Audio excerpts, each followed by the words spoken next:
Hi everyone, I'm Jeff Teague in Raleigh, North Carolina, your Toyota resource. Today we've got a very special guest. We're talking 22 Tundra, but that's not the special guest. This is Ken Munkelt. He's the product education planner, and he knows a lot more than I do about the Tundra, and this is going to be great. What do you got in store for us today, Ken? Well, Jeff, I'd love to talk to you about the suspension on this vehicle. So one of the big improvements for Tundra, we went to a multi-link rear suspension. We did away with the leaf springs that you're normally associated with a pickup truck, and we went to a coil spring setup, right. A multi-link rear suspension setup.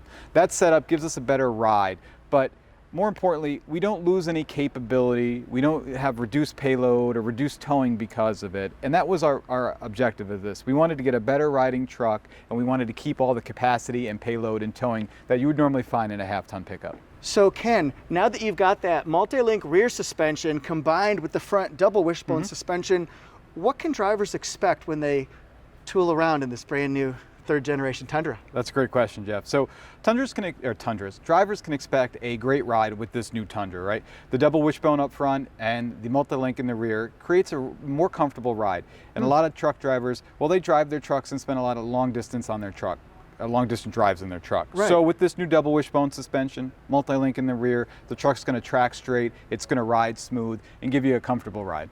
That's fantastic. So Ken, now we've got a couple optional available features that I'm really excited about. We've got air suspension system, and then we've also got adaptive variable suspension. Can you explain what those are? Maybe a little idea how they can get them and, Sure. and how that would benefit people. Absolutely, Jeff. So we went with a rear air suspension setup. It is an optional setup. It's optional on SR5, Limited, Platinum, and 1794.